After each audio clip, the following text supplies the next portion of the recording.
A punt returner, a kick returner is supposed to, especially a punt returner, is supposed to be able to make the first guy miss and have some open field to set himself up and blockers to make more people miss.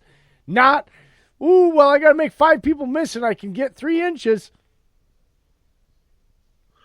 I mean, I fully agree, man. You just heard me. And I love I got you on that rant because, I mean, I hate to say it, but I miss guys like Jeff Janis because he was an excellent gunner. Yeah, he was a horrible receiver, but he was an excellent gunner. And we need guys like that able to hold that one block, Well, like kick returns and punt returns. Matthew Slater of the Patriots has played for 50 years because he's a stalwart special teams guy. He's the Joe Montana of special teams. Jarrett, you remember Jarrett Bush? Yep. Oh God, yeah, JB, I remember him. Every time he had to play corner, somebody scored. But he was on this team forever because he was always the guy making a play on special teams. He was like the 11th or 13th string cornerback. No one would play him on defense because he would give up touchdowns. He stayed around because he was so good on special teams. He was an excellent gunner, yes. When he wasn't there became a huge issue where he used to play. I'm sorry. Yeah. There is again, and now there's different stages, Dave, of every roster of a franchise. And there becomes a point in your roster build, and this, honestly, I couldn't say this going into this year because of the issues we had. God damn it, Dave, if we don't have a better special teams next year and go out and get, I don't care if they're veterans, go get some guys that can be, because that's where they are in this roster build. They are at the point now where, yes, I am literally on live air talking about getting veteran guys, if needed, to just play special teams. We raved about having a 3-phase football team, and I'm not blaming Matt LaFleur 100% here, but yeah, he better not sit on his hands. I blame Sean Meninga. Yeah, that's what I blame. But LaFleur needs to do something, and it's not just the coaching staff. Come on, I've seen other teams that they're much better on special teams is still a big issue, but yes, it's not. They need some players, and they need a Matthew Slater, they need a Jeff Janis, they need a Jared Bush. You need one of those guys when you're not trying to build your whole roster up like the Packers have had issues over the last couple of years where they missed the playoffs. They're not there. It's time to go get those pieces. Those pieces actually, Dave, agree or disagree with me here. Those pieces to me are actually the true difference makers in winning or not winning championships compared to going out and getting Le'Veon Bell. I mean, it really is true. Is those special teams guys, the returners, punters, long snappers, all the special teamers, yes, it makes a difference. By far. So yeah, it is what it is. But yeah, I agree. That it's great that we're trying different returners, but I think you could stick a Hemi Mack truck back there right now and it'd get 3.5 yards. It's better than the negative 9 yards we have net this year. Oh, and by the way, that's what I said. And I said, really? Because I got to give Traymon Smith credit. Nobody's blocking, and we went from a negative 3-yard average to a 9-yard average. He did something. And yet he still got cut. It wasn't his fault. He ran 27 yards for 9 yards. Yeah, it wasn't really his fault. I feel like he got blamed for it, but it's really blame the kid that took us and really swung our negative to a positive yards. Blame him because nobody wants to block for him.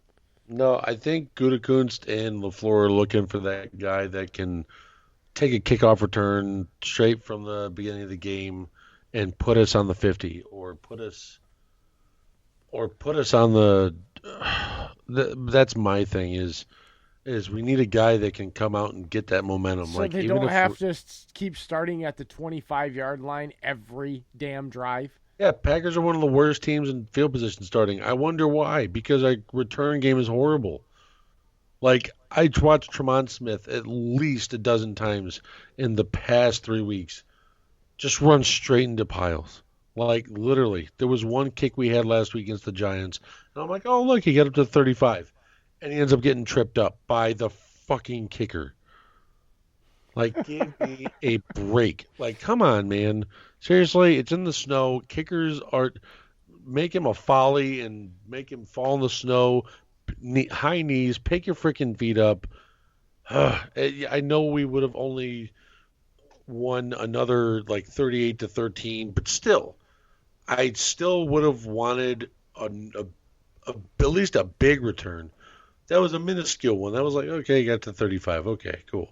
But I want something where you made people fear the Packers in the return game. Like we had Cobb when he first got to Green Bay.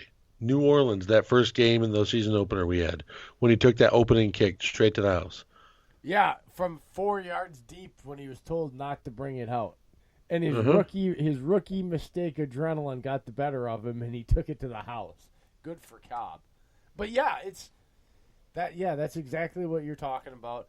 But again, it comes down to, like we were talking about the draft. I mean, just talking about the Packers here and kind of winding the show down here and getting into a little bit. They are.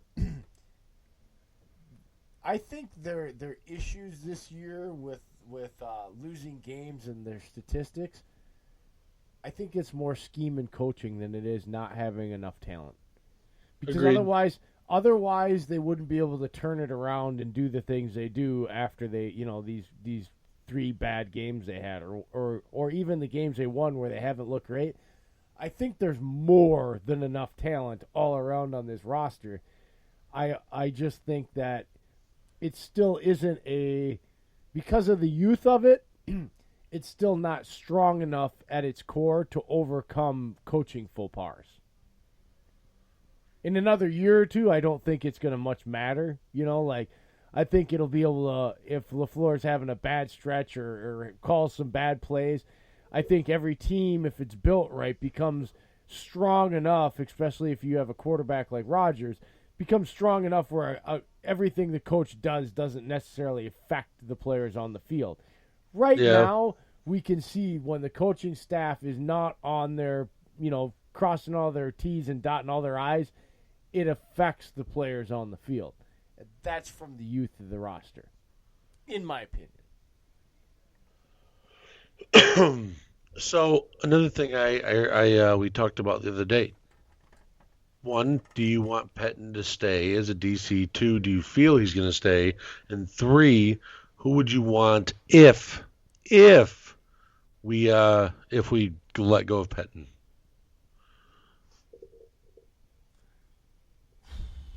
I was getting pissed, but then when we had that conversation about, it kind of changed my mind. I think a lot of what's being done, both schematically, is done purposefully because of the conversation we had the other night. It's looking like, okay, and it comes down to this. I'm a pretty, kind of really believe fundamentally about common sense. My common sense has a hard time believing Aaron Rodgers, as smart as he is, and Matt LaFleur and Mike Pettin, because Mike Pettin's been along long enough where they're smart enough individuals where I don't believe that they can go on a bye week and come back and not change anything unless it's on purpose. They didn't change anything defensively. They're still playing a lot of soft zone coverage. Yeah. They're not blitzing. He's not doing a lot of shifts. They went super simple. They play soft under coverage. They're playing bend but don't. Never in any point in my career of watching Mike Pettin's career as a defensive coordinator have I watched him play a defense like this. Even when he was on losing teams with the Jets and they had no reason, you know what I mean? He's always been a balls to the walls. It just doesn't make sense.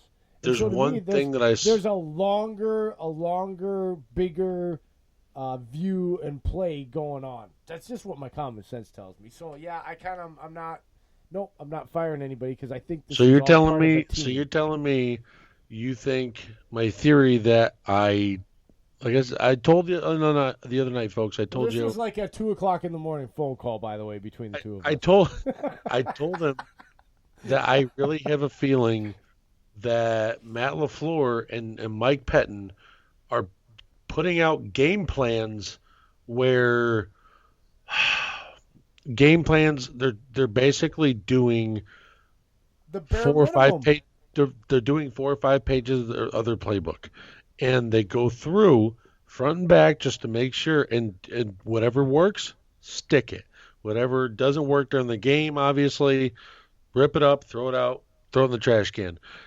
And I feel like the Packers, like, yes, I know it's not 100%, but they're 97% chance to make the playoffs, even as a 6 seed wild card. I feel like LaFleur and Pettin are going to have a final game playbook on offense and defense, folks, that will show everything that they've used this season combined. That's just that's just me. I brought that up to Jay the other night because think about it. Before it came out in Philly, we lost by two non-pass interference calls, and we lost by defense giving up freaking big play after tight end to the tight ends, big play to the tight ends, big play to the tight ends, all over the place, and we got gashed by the running game. Well, since that big night, we've had a little trouble stopping the running backs. Also, too, Kenny Clark played injured. We had multitude of different factors, but go look at each game. The Packers have not run the same game plan, offense or defense, the entire season. I'm telling you, when they get to week 17, all the coaches are going to sit down at the coaches' freaking table in the meeting room, and they are going to build their playbook. They're going to be running stuff that you saw back in week 1 and week 6, back to back plays. And you're going to be like, oh, I remember that. And next thing you know, it's just going to be over and over and over again. Perfect example. Jay, when I saw in week 13 against the Giants, there was a play that I watched run 3 times. Pettin had never run this scheme or design before the rest of the season. It's called the two under over scheme. Do you know what I'm talking about? Yes. You're basically dragging two corners behind the wide receiver, and you're putting the safeties not too Tampa style. I'm talking about directly over the top, squeezing the wide receivers to basically force Jones or any quarterback at that matter to try and fit a ball into that window because you know pressure's coming with the Smith brothers. You leave, you go. Are they going to score really? Oh, um, I really think that Pettin took that right there, and it worked. We ended up getting 2 interceptions off that scheme design. He ran it 5 times total in that game. I'm telling you, do not be surprised if you see a bunch of that in the playoffs. If you see the DBs and the safeties and the cornerbacks squeezing wide receivers on the outside and making quarterbacks make poor throws. That's just an example. I've never seen Patton run that through the entire season. I've never seen run the 200 over, ever. Even in Cleveland, even in New York, even in Buffalo. That's the first time I've ever seen him run those. So, it just begs the question: are they really building a final gameplay playbook for the final part of the season in the playoffs? Well, Nobody is expecting it. what I want to ask and maybe try to explain a little bit as we wind the show down before we get to the break and all this stuff because we're getting to an hour and a half here. Uh, what is our when we were having that conversation? What was our evidence that would suggest why they're doing it? Because we're talking about now. What we also need to put in here, the big piece to this is why this is happening is not because we think that Mike Pettin is all of a sudden this genius that came up with this and that Matt LaFleur at 39 walked in and said, you know what we're going to do.